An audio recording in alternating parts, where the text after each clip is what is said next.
O relógio marcava 5h45 da manhã quando Helena Moraes entrou no edifício principal do Grupo Transbrasil, empurrando seu carrinho de limpeza pelos corredores silenciosos do andar executivo.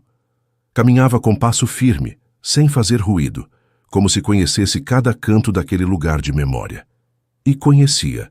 10 anos limpando as mesmas paredes, as mesmas mesas, os mesmos elevadores. Para todos naquela empresa, ela era simplesmente Dona Helena, a faxineira. Os funcionários a cumprimentavam sem realmente olhá-la. Os executivos falavam de dinheiro e projetos milionários como se ela não existisse. Apenas alguns jovens novos a tratavam com respeito até aprenderem que naquele escritório olhar para o pessoal da limpeza era mal visto. Helena, no entanto, nunca discutia. Escutava, sempre escutava. Cada manhã, enquanto limpava os corredores, ouvia as conversas dos diretores que chegavam cedo. Fofocas, arrogância, risos sobre os erros dos outros. Ela mantinha a cabeça baixa, mas cada palavra ficava gravada em sua memória. Sua história com o Grupo Transbrasil havia começado muitos anos atrás, quando ainda morava em Ribeirão Preto, São Paulo. Tinha 25 anos e era casada com Tiago Moraes, um homem trabalhador com sonhos tão grandes que às vezes pareciam impossíveis. Juntos, haviam passado noites inteiras revisando planos de negócios na mesa da cozinha. Tiago tinha a energia e as ideias, mas Helena era quem via os detalhes, quem notava os erros que ninguém mais via. Foi ela quem propôs converter as rotas de transporte de sua família numa empresa formal. Assim nasceu a ideia que, com o tempo, se transformaria no Grupo Transbrasil. No começo eram apenas Tiago, seu sócio Ricardo Santos e um escritório minúsculo com uma mesa compartilhada. Helena, embora não aparecesse nos documentos, foi quem colocou o dinheiro inicial, a herança de seu pai. Ela insistiu em deixar tudo no nome de Tiago, confiando que o papel não importava enquanto houvesse lealdade. "Põe no seu nome, amor", disse ela uma noite. "Não precisamos que o mundo saiba quem deu o dinheiro." "Você tem certeza?" perguntou Tiago. "Claro, confio em você." E durante anos tudo correu bem. Até que uma noite, enquanto Tiago dirigia pela rodovia Anhangueira rumo a Campinas, um caminhão invadiu sua pista. O acidente foi instantâneo. Ele tinha 30 anos. Helena, com 28, ficou sozinha, sem marido, e sem saber que sua vida estava prestes a mudar para sempre. Durante o velório, Ricardo falou com tom frio, mais preocupado com os negócios que com a perda. "Vou fazer o que puder para manter a empresa funcionando", disse sem olhá-la nos olhos. Semanas depois, Helena descobriu que ele havia alterado os papéis, apagando todo o rastro do nome de Tiago e, consequentemente, do dela.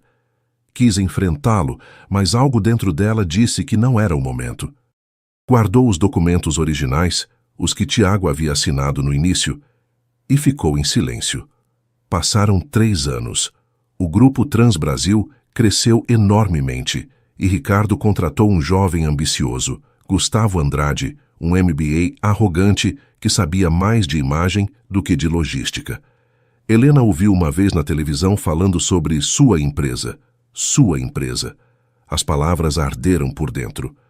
Pouco depois viu um anúncio grudado num mural comunitário. Solicita-se pessoal de limpeza para escritórios corporativos em São Paulo.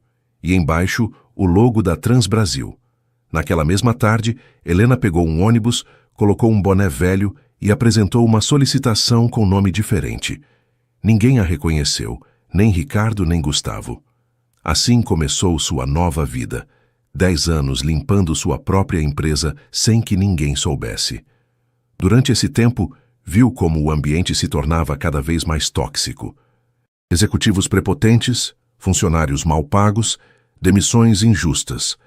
Às vezes se perguntava se Tiago estaria orgulhoso ou envergonhado do que seu sonho havia se tornado. Uma noite, enquanto passava o esfregão pelo 6º andar, escutou risos atrás da porta da sala de reuniões. Era Gustavo. "Se não gostam do salário, que se mandem", dizia com tom debochado. "Tem milhares esperando o lugar deles." O grupo de executivos explodiu em gargalhadas. Helena ficou imóvel, apertando o esfregão com força. Não chorou. Apenas soube naquele instante que havia chegado o princípio do fim para eles. Desde aquela noite, começou a escrever numa pequena caderneta preta nomes, datas, frases, injustiças. Tudo que via e ouvia, anotava com precisão. Era sua forma de limpar, mas desta vez não pisos, mas consciências. E quanto mais escrevia, mais clara ficava sua missão. Esperaria o necessário, porque a paciência também era uma ferramenta. E quando o momento chegasse, o golpe seria limpo, direto e silencioso, como uma vassoura deslizando sobre o mármore. Com o passar dos anos, Helena se tornou parte invisível da paisagem do Grupo Transbrasil. Ninguém reparava nela, exceto quando precisavam que limpasse algo urgente. As segundas-feiras eram as piores. Xícaras esquecidas nas mesas, restos de comida nas salas de reunião, papéis jogados por todo o chão. Mas o que mais a incomodava não era a sujeira, e sim as conversas que tinha que escutar. Não entendo por que continuamos pagando tanto para o pessoal da limpeza, disse uma vez uma mulher de voz aguda entrando no banheiro com o celular na mão. Nem que fizessem algo importante. Helena estava lá dentro limpando os espelhos. A mulher nem sequer notou sua presença. Quando saiu, Helena apenas murmurou para si.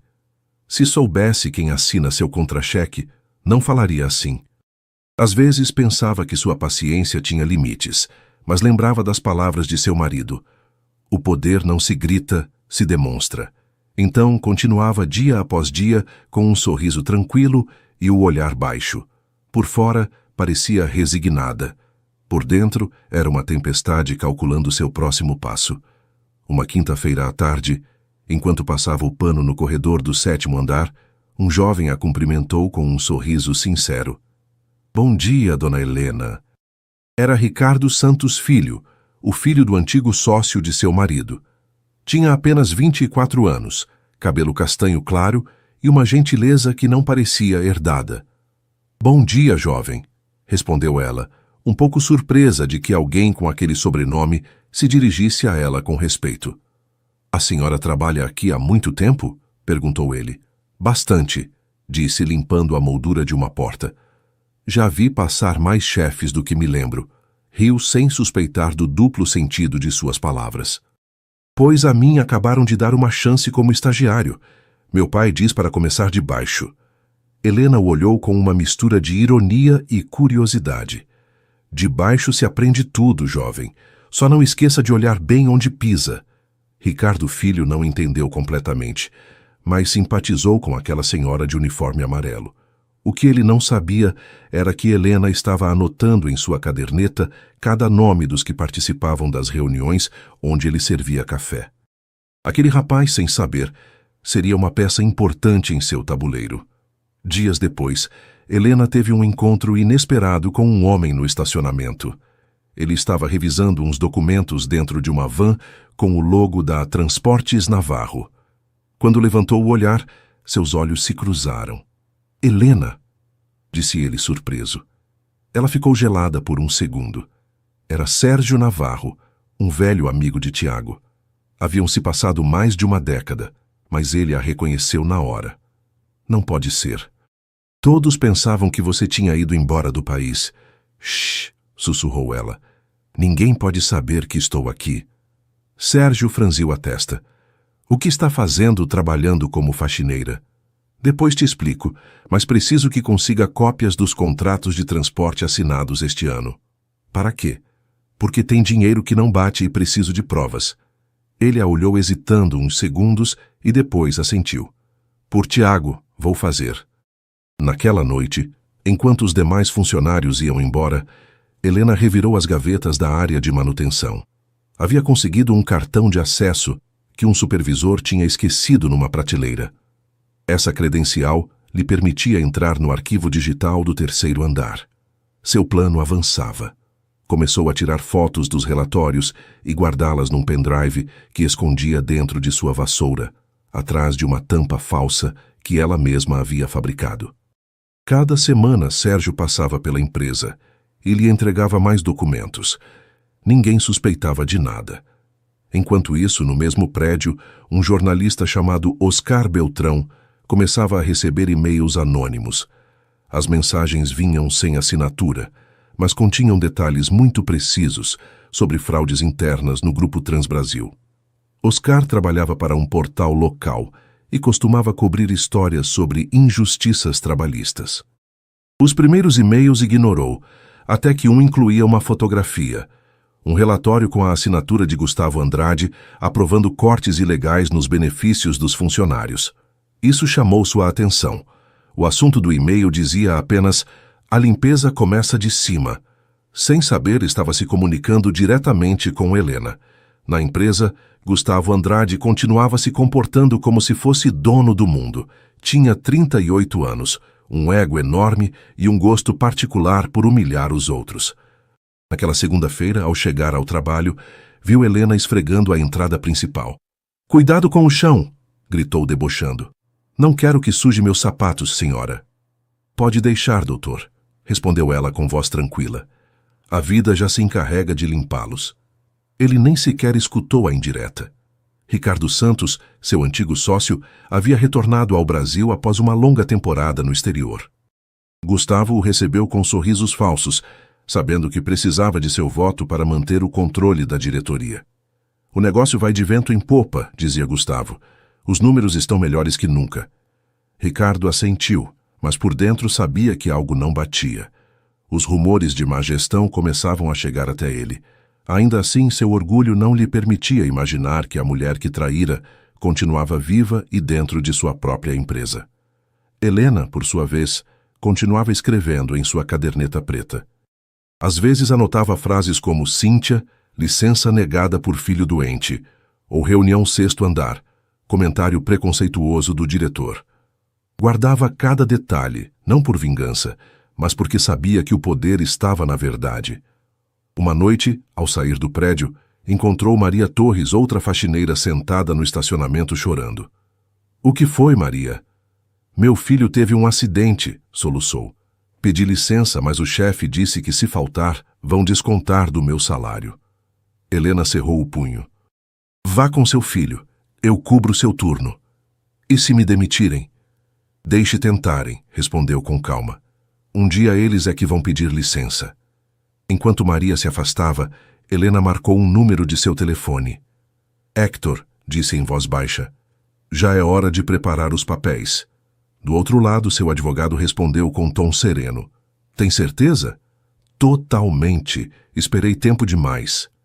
"Então, amanhã nos encontramos. Traga tudo que tem."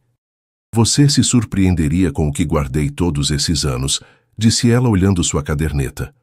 Helena chegou ao pequeno café da Vila Madalena logo antes do amanhecer. Era um lugar discreto, com luzes quentes e cheiro de pão fresquinho. Héctor Varela, seu advogado, já a esperava numa mesa do fundo com uma pasta grossa ao lado. "Pensei que nunca me ligaria", disse ele levantando o olhar. "Estava esperando o momento certo", respondeu Helena, deixando sua bolsa sobre a mesa. E chegou. Héctor abriu a pasta. "Trouxe os documentos originais, não é?" Helena assentiu e tirou de sua bolsa um envelope lacrado. Dentro estavam as cópias dos primeiros contratos societários assinados por seu marido Tiago e por Ricardo Santos. "Está tudo aí, incluindo a cláusula que me outorga os direitos sobre a parte dele após sua morte." Héctor sorriu levemente. "Perfeito. Com isso você pode convocar uma assembleia extraordinária quando quiser." Helena o olhou com calma. "Não quero fazer isso ainda." "Falta algo." "O quê?" "Quero que eles mesmos se afundem antes que eu fale. Quero que o golpe chegue quando estiverem mais seguros de que ninguém pode tocá-los." Héctor assentiu. "Então, continuaremos juntando provas. Mas, Helena, quando decidir fazer, não haverá volta." "Eu sei", disse ela olhando pela janela. "Há 10 anos me preparando para isso. Não pretendo parar agora." Enquanto isso, no prédio do Grupo Transbrasil, o ambiente estava tenso. O jovem Ricardo Filho começava a notar coisas que não batiam. Os relatórios financeiros eram confusos, os benefícios sumiam e os rumores de demissões injustificadas cresciam a cada semana. Uma tarde se aproximou do departamento contábil com uma dúvida. "Com licença, poderia me mostrar os gastos de representação do último trimestre?" perguntou a uma funcionária. Ela o olhou nervosa. Esses dados só o Dr. Andrade autoriza. Mas faço parte da equipe de análise. Desculpe, jovem, não posso mostrar nada. Naquela mesma noite, quando Helena passou para limpar o escritório, encontrou o rapaz sentado diante de sua mesa com expressão preocupada. Aconteceu alguma coisa, jovem Ricardo? Não entendo algumas coisas da área financeira, respondeu. Há movimentações que não aparecem nos relatórios públicos. Helena deixou o esfregão apoiado na parede. Às vezes, o que não aparece é o mais importante. A senhora acha que estão escondendo algo? Eu não acho, disse ela baixando a voz. Eu sei. Ele a olhou surpreso, mas ela apenas sorriu e continuou limpando.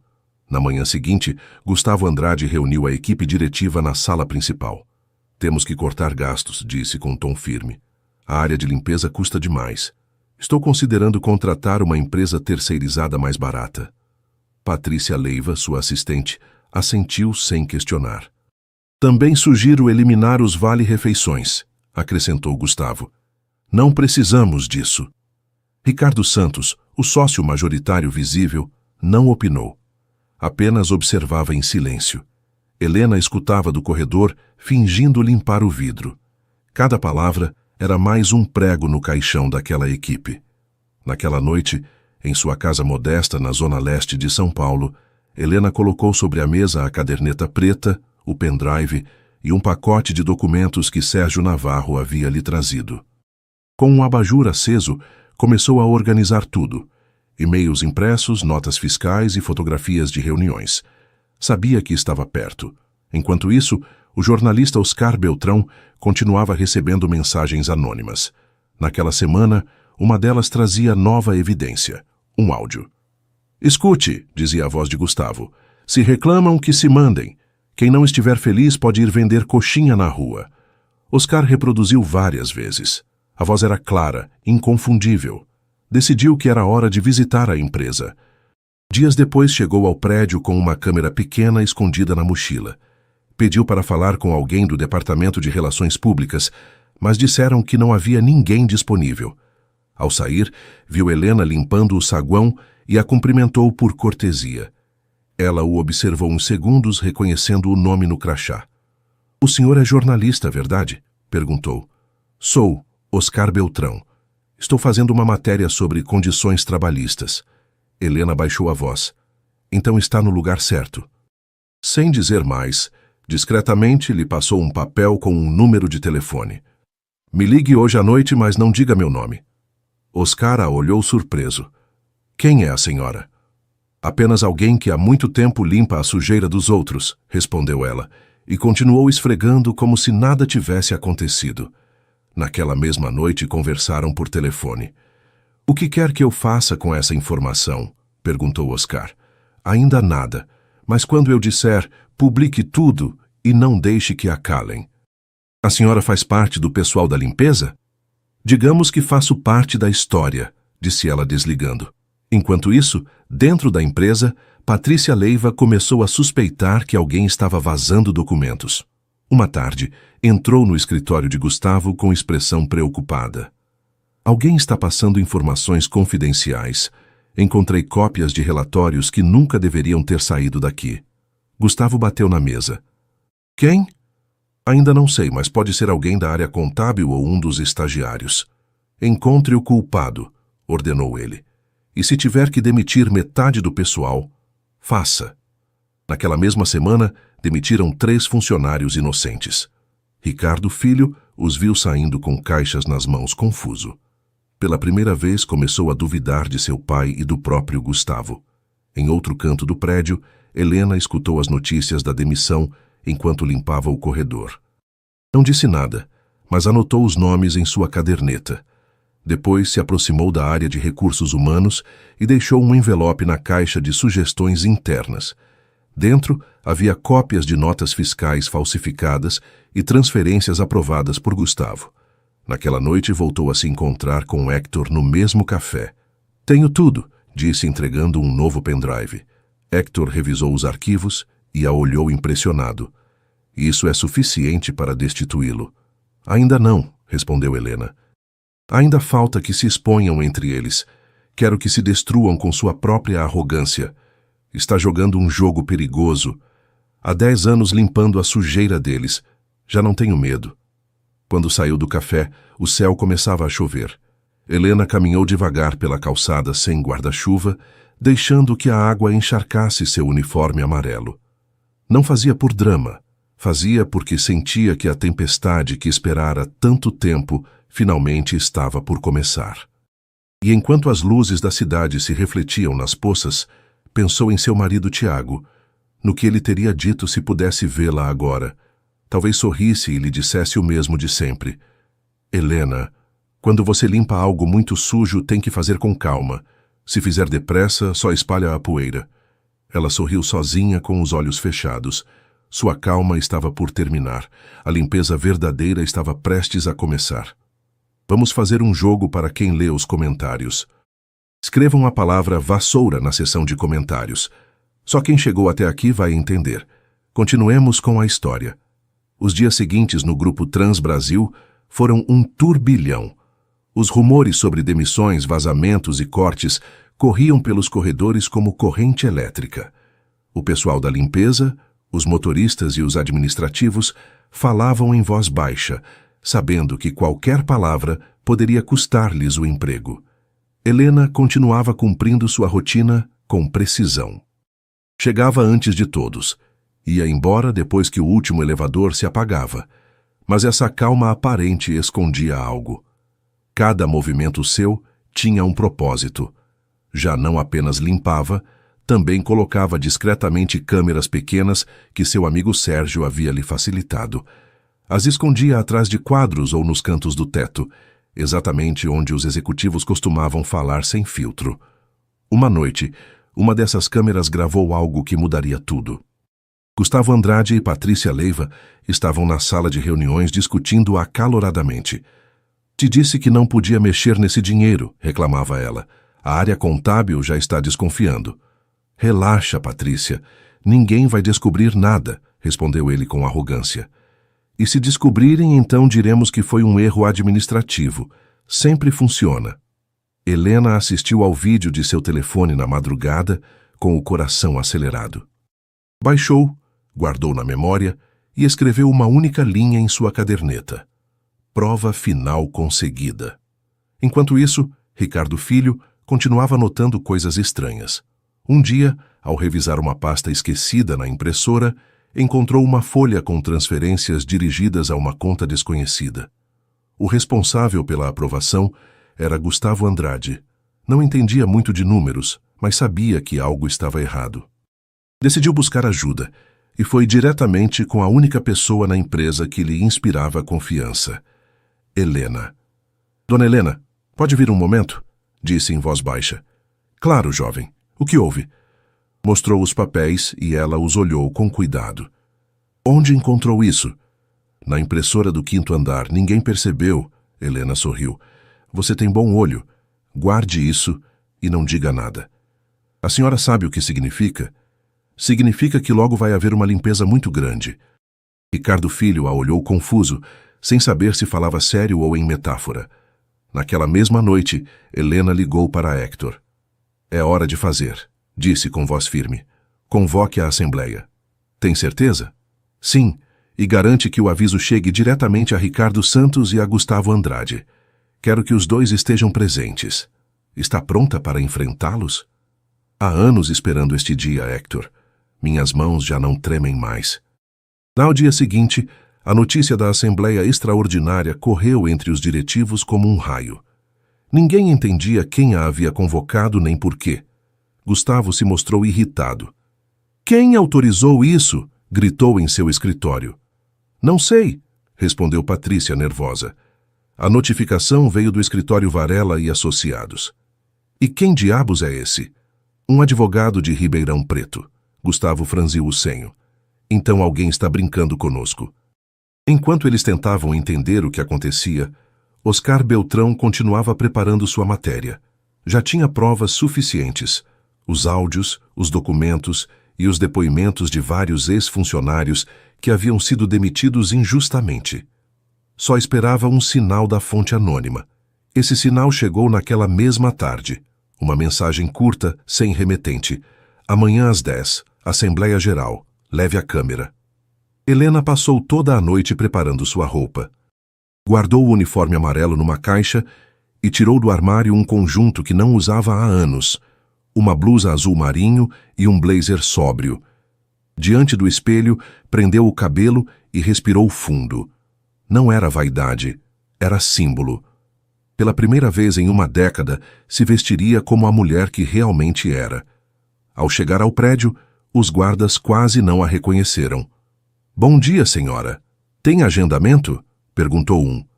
"Sim", respondeu ela com um sorriso tranquilo. "E pode acreditar, vocês não vão esquecer." Subiu ao 8º andar. As portas do elevador se abriram com um som metálico que lhe pareceu o eco de todos os anos que havia esperado. No corredor, Patrícia Leiva a viu passar e franziu o senho. "O que a da limpeza está fazendo aqui?" sussurrou para outro executivo. Mas Helena não se deteve. Entrou diretamente na sala de reuniões, onde já estavam sentados Gustavo, Ricardo Santos e o resto da mesa diretiva. Gustavo levantou o olhar molesto. "Desculpe, senhora, mas esta reunião é privada. O pessoal da limpeza não entra aqui." Helena o olhou com serenidade. "Não vim limpar, vim recuperar o que é meu." O silêncio foi imediato. Todos se entreolharam confusos. Ricardo a observou com atenção e seu rosto empalideceu. "Não pode ser", murmurou. "Helena", disse ela. "Pensou que não voltaria, não é? Que me havia apagado como se fosse poeira." Gustavo soltou uma risada nervosa. "Isso é uma piada. Alguém pode tirar esta senhora daqui?" Então entrou Héctor Varela, impecável com seu terno azul, portando uma pasta grossa. "Bom dia", disse com voz firme. "Sou o representante legal da senhora Helena Moraes, acionista majoritária do Grupo Transbrasil." O murmúrio foi instantâneo. "O que está dizendo?" gritou Gustavo. Héctor abriu a pasta e colocou sobre a mesa os documentos originais. "Aqui estão os contratos de fundação assinados pelo Sr. Tiago Moraes e pelo Sr. Ricardo Santos. Após a morte do Sr. Moraes, os direitos passaram legalmente à sua esposa, a Sra. Helena Moraes." Ricardo tentou falar, mas não encontrou palavras. Helena o olhou diretamente. "Durante 10 anos trabalhei aqui recolhendo sua sujeira e escutando como falavam dos funcionários como se fossem descartáveis." Gustavo se levantou furioso. "Isso é uma fraude." "Fraude", repetiu Héctor. "É desviar fundos, assinar transferências falsas e alterar os demonstrativos financeiros. Temos provas de tudo isso." Helena tirou seu telefone e projetou na tela da sala o vídeo gravado por suas câmeras. A voz de Gustavo soou alta e clara. "Se reclamam, que se mandem. Sempre haverá quem limpe por menos dinheiro." Ninguém disse uma palavra. Ricardo baixou a cabeça envergonhado. Gustavo tentou sair, mas 2 seguranças já esperavam do lado de fora. "Por ordem da acionista majoritária", disse Héctor. "Fica destituído de seu cargo com efeito imediato." Helena caminhou até a cabeceira da mesa e apoiou as mãos sobre a mesa luxuosa. "Limpeza completada", disse com voz firme. Gustavo saiu escoltado sem olhar para trás. O silêncio foi absoluto. Ricardo continuava imóvel com os olhos perdidos. "Nunca quis fazer mal a você", disse com voz trêmula. "Não fez", respondeu Helena. "Me fez mais forte." Depois se voltou para o resto dos presentes. "Hoje começa uma nova etapa para a Transbrasil, e desta vez quem trabalha aqui será ouvido." Ao sair da sala, o murmúrio dos funcionários se espalhou como um rumor impossível. A faxineira que ninguém via acabara de demitir o chefe, e pela primeira vez em muitos anos, o prédio inteiro sentiu que algo limpo, verdadeiramente limpo, estava começando. O dia depois da Assembleia, o Grupo Transbrasil amanheceu diferente. O rumor já não era segredo. A mulher que limpava os corredores era a verdadeira dona da empresa. Alguns funcionários tomavam como brincadeira, outros comentavam em voz baixa, temendo represálias. Mas todos tinham a mesma dúvida: como era possível? Helena chegou cedo, vestida com o mesmo conjunto do dia anterior. Desta vez, não entrou pela porta dos fundos, nem usou o elevador de serviço. Entrou pela porta principal.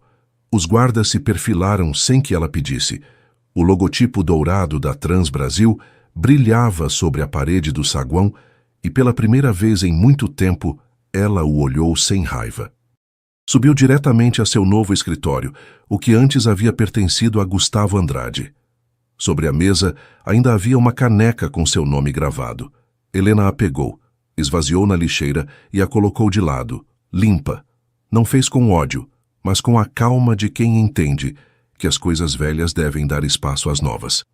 Às 9 em ponto, convocou todos os funcionários do prédio para uma reunião geral. Os corredores se encheram de murmúrios.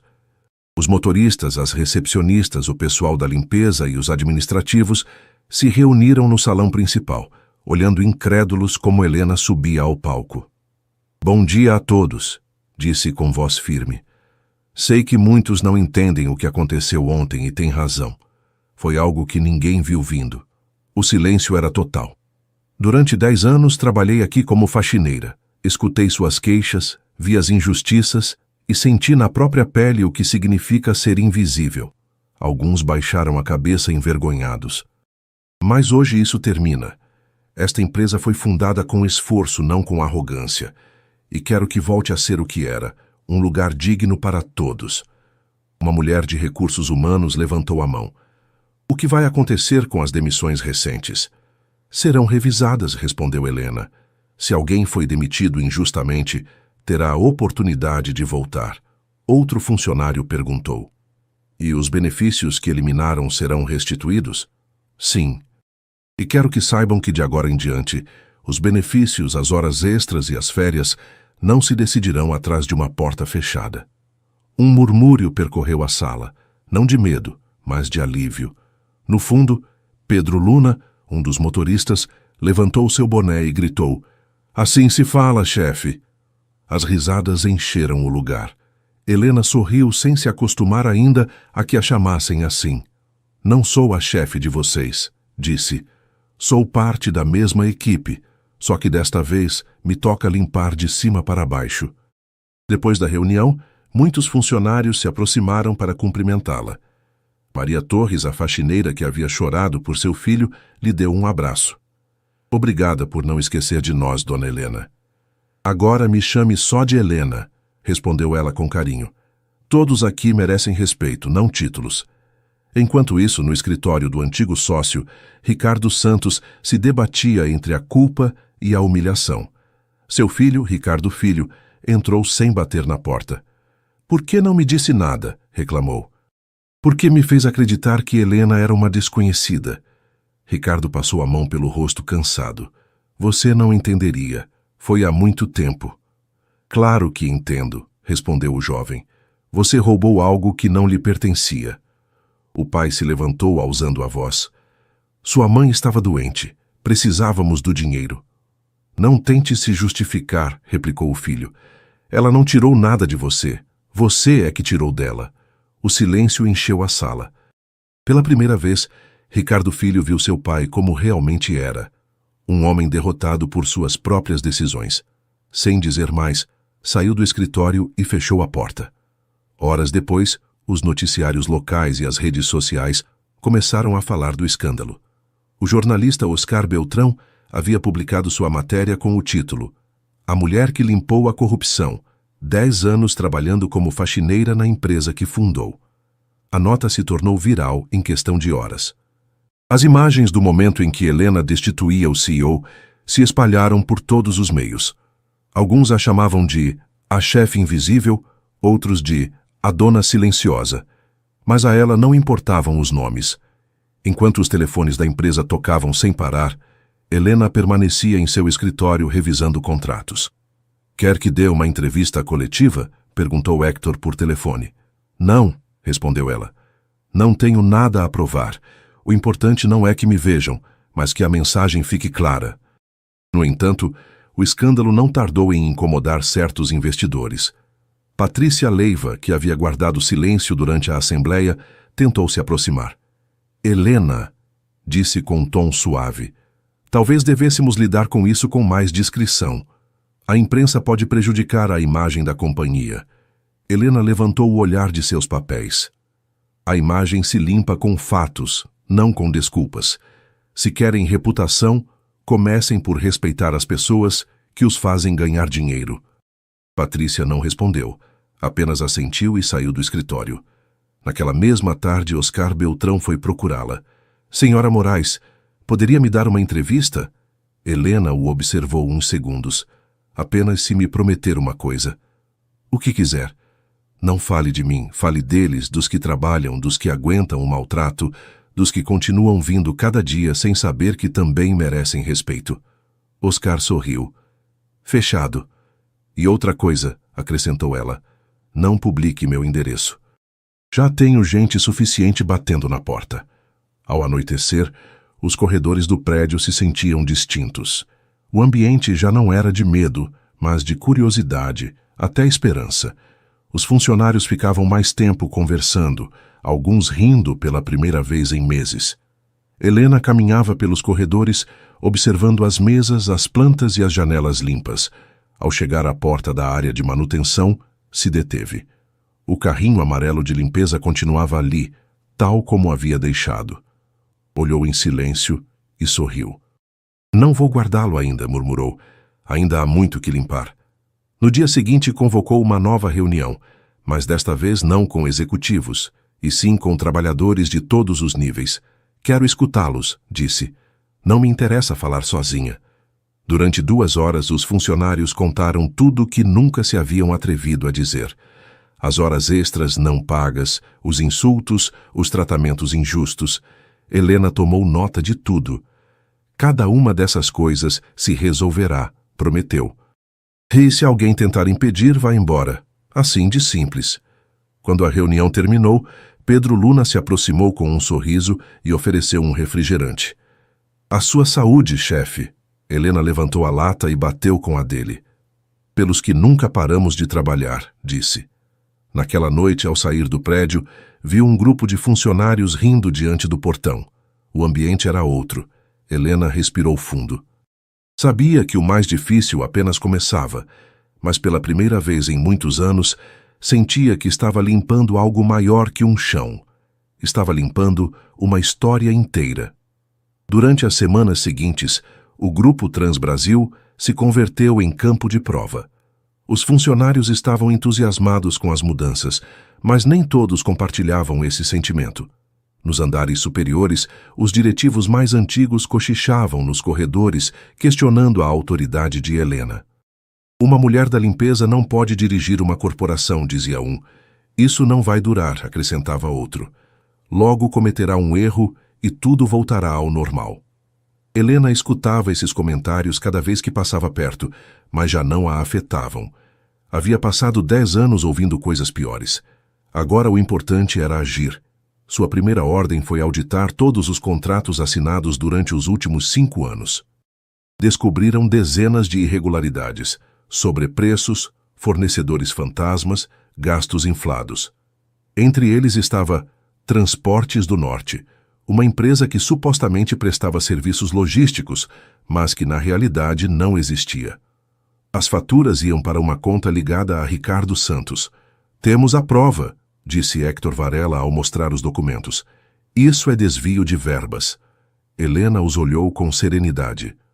Não quero processos ainda.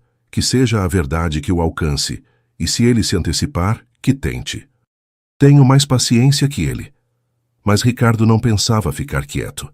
Humilhado pela exposição pública, começou a contatar jornalistas aliados e vazar versões falsas da história. Afirmava que Helena havia falsificado os papéis, que manipulou a Assembleia, que estava doente e fora de controle. Um telejornal local até transmitiu uma entrevista onde um suposto ex-funcionário garantia que tudo era uma montagem. Helena viu a matéria pela televisão e simplesmente disse: quanto mais gritam, mais medo têm. No entanto, a situação sim começou a inquietar alguns investidores estrangeiros. Helena decidiu enfrentar de maneira direta, convocou uma coletiva de imprensa e, para surpresa de todos, aceitou falar pela primeira vez diante das câmeras. quando os jornalistas se reuniram no auditório, esperavam ver uma executiva altiva. Em vez disso, apareceu ela com um traje simples e o cabelo preso sem adornos. Colocou-se diante do microfone e disse com voz tranquila: "Ouvi muitas coisas nos últimos dias. Que menti, que roubei, que inventei minha história." Fez uma pausa. "A verdade é simples. Trabalhei 10 anos na minha própria empresa para entender como as pessoas de cima tratam as de baixo. E o que vi foi decepcionante." Mostrou documentos, datas e nomes. "Não me interessa o escândalo. Me interessa a justiça. O trabalho de cada pessoa vale, e quem não entende isso, não tem lugar aqui." As câmeras gravaram cada palavra. A entrevista durou menos de 10 minutos, mas foi suficiente para reverter o dano. Os meios começaram a mudar o tom. As manchetes agora diziam: "A dona que se infiltrou para limpar sua empresa por dentro." Enquanto isso, Ricardo Santos assistia à transmissão de seu escritório. Bateu na mesa com fúria. "Não pode ser. Como consegue?" Seu filho o observava em silêncio. "Pai, já pare." O que disse? "Pare de lutar contra ela. Se continuar, vai acabar pior." Ricardo o olhou com desprezo. "Você não entende o mundo dos negócios." "Não, pai, você não entende o valor da vergonha." Ricardo Filho saiu do lugar e, sem pensar muito, foi direto ao escritório de Helena. Quando a secretária o anunciou, ela o fez passar imediatamente. "Sabia que viria", disse Helena com um leve sorriso. "Não vim me desculpar por ele. Vim dizer que quero ajudar." "Ajudar? Por quê?" "Porque o que meu pai fez estava errado e não quero seguir esse caminho." Helena o observou em silêncio durante uns segundos. "Está disposto a contar o que sabe?" "Sim. Posso entregar os e-mails que encontrei, os documentos que ele assinou." "Então se prepare. Não será fácil, mas às vezes é preciso limpar o que outros sujaram." Naquela mesma tarde, Helena e Hector incorporaram os arquivos do jovem à investigação interna. Era a última peça do quebra-cabeças. Enquanto isso, as mudanças dentro da empresa continuavam avançando. A área de recursos humanos implementou novas políticas de bem-estar, restabeleceram os benefícios por produtividade e reabriram o refeitório que havia sido fechado por corte de gastos. Helena visitava cada departamento pessoalmente. Falava com os motoristas, os operadores, os técnicos. Não fazia para posar, mas para escutar. "Como vão as rotas de entrega?" perguntava aos motoristas. "Muito melhor, dona Helena. Agora pelo menos pagam nossas horas extras." "Isso não é favor", respondia. "É justo." A imprensa começou a segui-la por todos os lados. Alguns a comparavam com empresários icônicos, outros a criticavam por falta de experiência executiva. A ela não importava. Sabia que a mudança verdadeira não estava nos jornais, mas nos corredores. Uma tarde, enquanto revisava relatórios, Hector entrou com expressão séria. "Ricardo planeja um processo", disse. "Alega que você o enganou com documentos falsos." Helena suspirou. Sabia que tentaria. Pode ser perigoso. Os meios podem voltar a atacá-la. Deixe tentarem. Tenho algo que ele não tem, a verdade e paciência. Mas o que Ricardo não sabia era que seu próprio filho havia entregado as provas à imprensa. Dias depois, um telejornal noturno publicou uma matéria especial com os documentos assinados por ele, demonstrando os desvios de dinheiro e as empresas falsas. A notícia caiu como uma bomba. Ricardo foi citado para depor e suas contas foram congeladas. Quando Helena viu a transmissão, não sorriu nem comemorou. Apenas disse em voz baixa: "As coisas sempre caem por seu próprio peso." No dia seguinte, o ambiente na Transbrasil era diferente. Outra vez, os funcionários caminhavam eretos, com ar de orgulho. Helena convocou outra reunião geral. "Sei que tem sido um tempo difícil", disse, "mas este é só o começo." "E o que vem agora, chefe?" perguntou um dos técnicos. "Agora faremos que a Transbrasil seja exemplo, não pelo luxo, mas pela decência." Depois da reunião, ficou sozinha na sala. Caminhou até a janela e observou a cidade se estendendo sob o entardecer. Pensou em tudo que havia passado, as noites de limpeza, as conversas que fingia não escutar, e pela primeira vez em muito tempo, sentiu paz. Algumas horas depois, Oscar Beltrão publicou um novo artigo intitulado A Limpeza Continua. Como uma faxineira mudou as regras do poder. O texto terminava com uma frase sua: limpar não é humilhante. Humilhante é sujar e esperar que outros façam por você. Naquela noite, Helena voltou para casa tarde, acendeu a luz da cozinha, serviu uma xícara de café e abriu a velha caderneta preta. Passou as páginas cheias de anotações, datas e nomes. Depois, pegou uma caneta e escreveu na última folha: fim de ciclo. Fechou a caderneta, a guardou numa gaveta e suspirou. A guerra não havia terminado completamente, mas o terreno já estava limpo. O que viesse depois, ela saberia enfrentar. Vamos fazer outra brincadeira para quem só revisa a caixa de comentários. Escrevam a palavra justiça. Quem chegou até aqui vai entender a piada. Continuemos com a história. O processo contra Ricardo Santos avançou mais rápido do que todos esperavam. As provas eram tão claras que nem seus próprios advogados tentaram negá-las. Contas falsas, contratos simulados, transferências sem justificativa. Tudo que durante anos se ocultou sob discursos elegantes saiu à luz. Os noticiários o mostravam entrando nos tribunais com o rosto pálido e os ombros caídos. Já não era o empresário respeitado, mas um homem preso em suas próprias armadilhas. Helena não assistiu a nenhuma audiência. Não precisava vê-lo. Bastava saber que a verdade finalmente estava ocupando o lugar que lhe correspondia. No entanto, um dia recebeu uma carta escrita à mão. Era de Ricardo, que dizia: sei que não tenho direito de pedir perdão, mas faço assim mesmo, não por mim, mas por meu filho.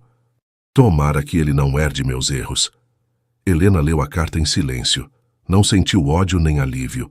Apenas entendeu que até a gente mais soberba pode se arrepender quando já não tem mais nada a perder. Guardou a carta na caderneta preta e seguiu com seu dia. No Grupo Transbrasil a atmosfera era outra.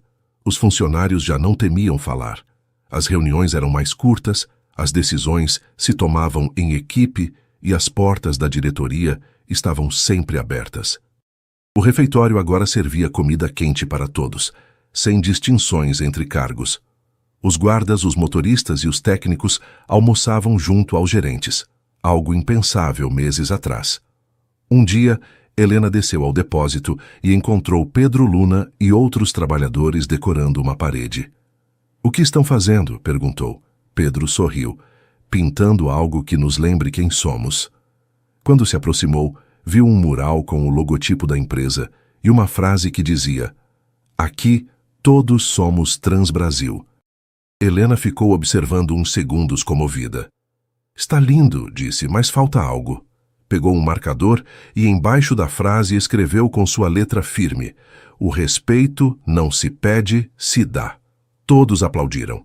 Enquanto isso, o jovem Ricardo Filho havia se convertido num de seus principais aliados. Trabalhava na área de auditoria interna e ajudava a revisar os processos para garantir que nada voltasse a se corromper. Um dia, enquanto revisavam documentos em seu escritório, disse: "Alguma vez pensou em deixar tudo isso?" Helena o olhou e sorriu. "Muitas vezes. Mas se tivesse ido embora, eles continuariam aqui fazendo a mesma coisa." "Meu pai", disse ele baixando a voz, "não sei se conseguirei perdoá-lo." "Não precisa fazer", respondeu ela. "Às vezes o perdão não é para o outro, mas para seguir caminhando." Os meses passaram e a empresa começou a recuperar seu prestígio. Novos contratos chegavam, os clientes retornavam e a imprensa continuava falando do caso Transbrasil como exemplo de transformação. Oscar Beltrão, o jornalista, preparava um documentário para a televisão. Pediu permissão a Helena para gravar dentro das instalações. "Não quero câmeras no meu escritório", disse ela. "Mas podem gravar as pessoas. Eles são a história." "Nenhuma entrevista?" insistiu ele. Helena pensou um momento. "Apenas uma condição. Não quero que me filmem falando. Quero que seja minha voz, não meu rosto." O documentário estreou um mês depois. As imagens mostravam funcionários rindo, compartilhando histórias e contando como havia mudado sua vida desde a chegada de Helena. A narração em off dizia: durante anos, a viam passar sem olhá-la. Acreditavam que era invisível, mas às vezes o silêncio observa, escuta e espera. E quando o momento chega, o silêncio fala com mais força que qualquer grito. A exibição foi um sucesso. Nas redes sociais, milhares de pessoas compartilharam fragmentos com mensagens de admiração. Alguns a chamavam de inspiração, outros de exemplo. Mas Helena não buscava fama. Enquanto os comentários inundavam a internet, ela continuava em sua mesa revisando relatórios e assinando licenças para funcionários que queriam passar mais tempo com suas famílias. Naquela noite, quando todos foram embora, desceu sozinha ao saguão. O prédio estava em silêncio, igual a 10 anos atrás, quando era apenas a faxineira. Caminhou até o carrinho amarelo que ainda guardava na área de manutenção. Tocou com carinho, como quem cumprimenta um velho amigo. "Obrigada por me acompanhar", sussurrou. "Se não fosse por você, nunca teria aprendido tanto." De repente escutou passos. Era Maria Torres, a mesma mulher que uma vez chorou por não poder visitar seu filho no hospital. "Dona Helena", disse sorrindo, "meu filho se forma mês que vem." "Queria agradecer por tudo." "Não me agradeça", respondeu Helena. "Apenas garanta que esteja com ele nesse dia." "Claro que sim. E diga que nunca esqueça que sua mãe é uma mulher corajosa." Maria se foi emocionada. Helena ficou olhando o reflexo das luzes no chão recém-encerado. O mesmo lugar onde um dia a humilharam, agora brilhava de outra forma. Não era o brilho do mármore, mas o da dignidade. Uns dias depois, Héctor Varela a visitou com boas notícias. "O julgamento terminou", anunciou. "Ricardo aceitou as acusações e devolverá parte do dinheiro. Irá preso?" "Provavelmente sim, mas seu filho não quis testemunhar contra ele. Disse que já foi castigo suficiente." Helena assentiu. "Tem razão. Há feridas que não precisam de mais golpes." Antes de ir embora, Héctor perguntou: "E você? O que vai fazer agora que tudo se resolveu?" Helena ficou pensando uns segundos. "Seguirei trabalhando. Não vim para ganhar uma batalha. Vim para mudar uma forma de pensar." "Não acha que já fez isso?" "Ainda não, falta limpar o mais difícil, o ego." Capítulo 34. O reconhecimento com o tempo. O Grupo Transbrasil foi reconhecido como uma das empresas mais éticas do Brasil.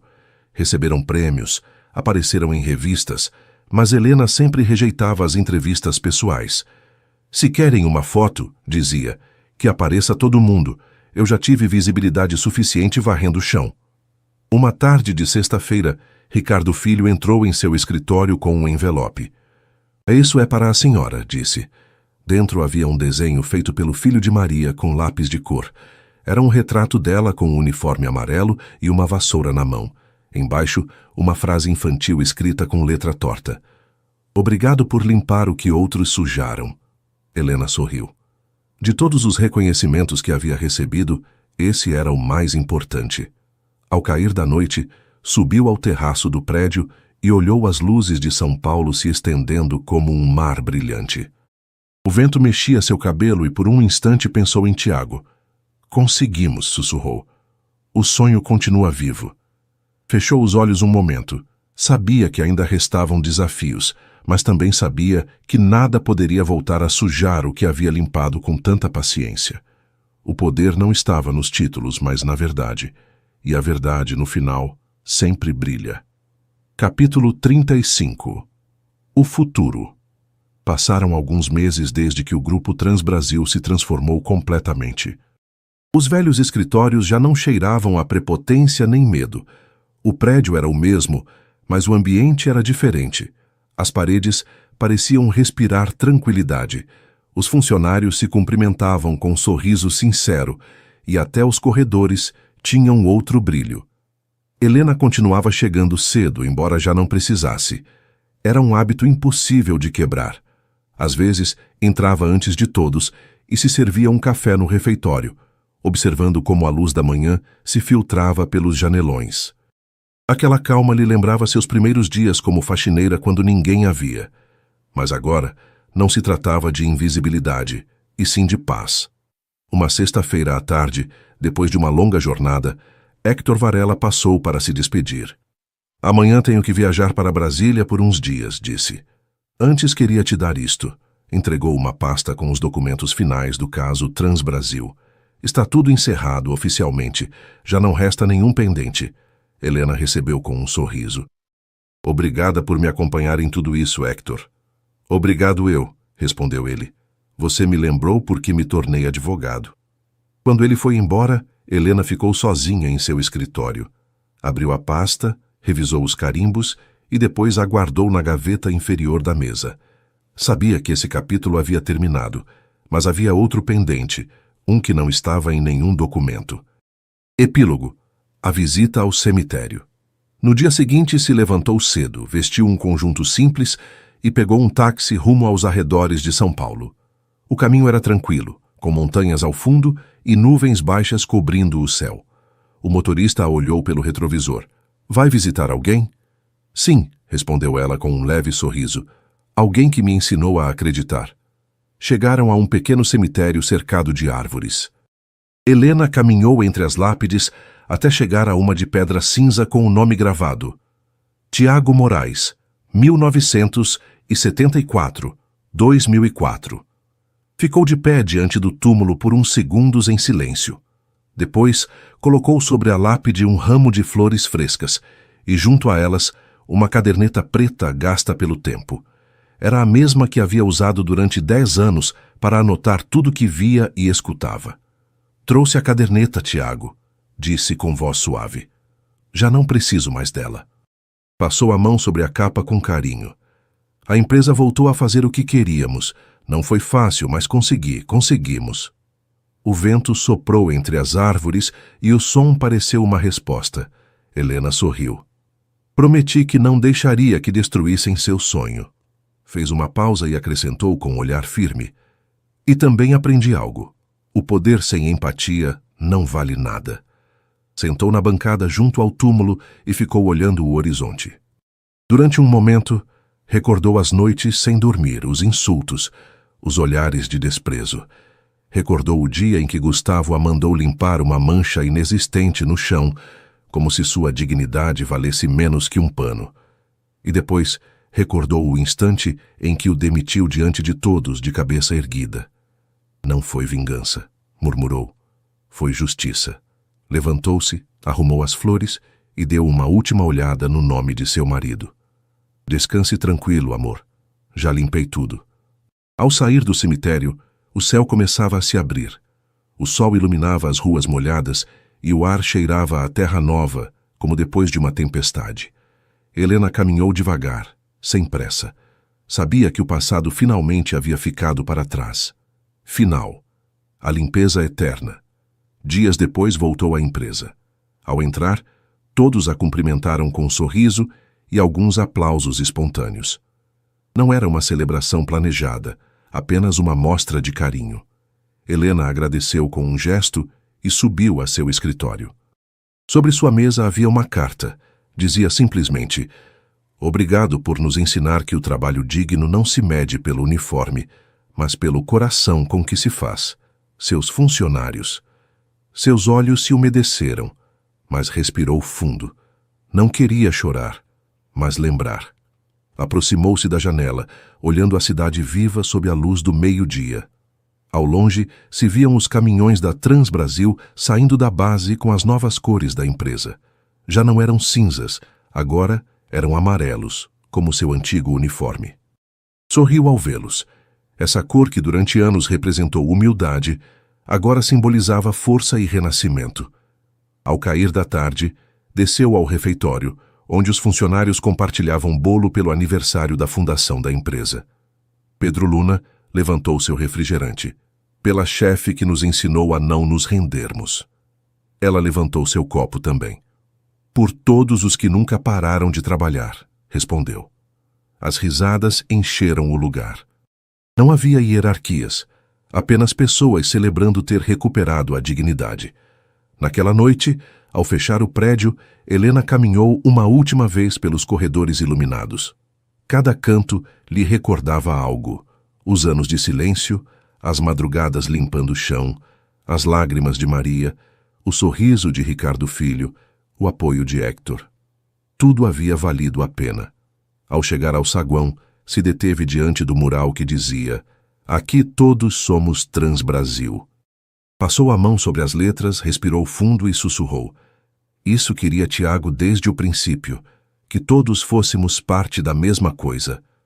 Ficou um momento olhando o reflexo das luzes no chão, depois se virou e saiu. O vento noturno a recebeu com suavidade. Era um vento limpo, livre como ela. Mensagem final. Às vezes o poder se esconde onde ninguém olha.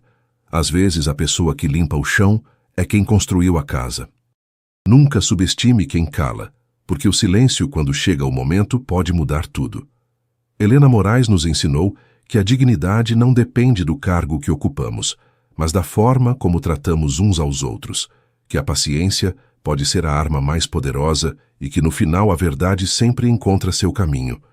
Sua história nos lembra que cada pessoa, seja ela faxineira, motorista, executivo ou dono, merece respeito. E que quando trabalhamos unidos, sem preconceitos nem discriminação, somos capazes de construir algo verdadeiramente limpo e belo. O que você achou desta história? Deixe sua opinião nos comentários. Conte qual parte foi sua favorita e avalie esta história de 0 a 10. Não esqueça de curtir o vídeo, se inscrever no canal e ativar o sininho para não perder nossas próximas histórias. E se ficou com vontade de mais, clique aqui na tela para ver outra história emocionante que vai te encantar. Um abraço e nos vemos na próxima.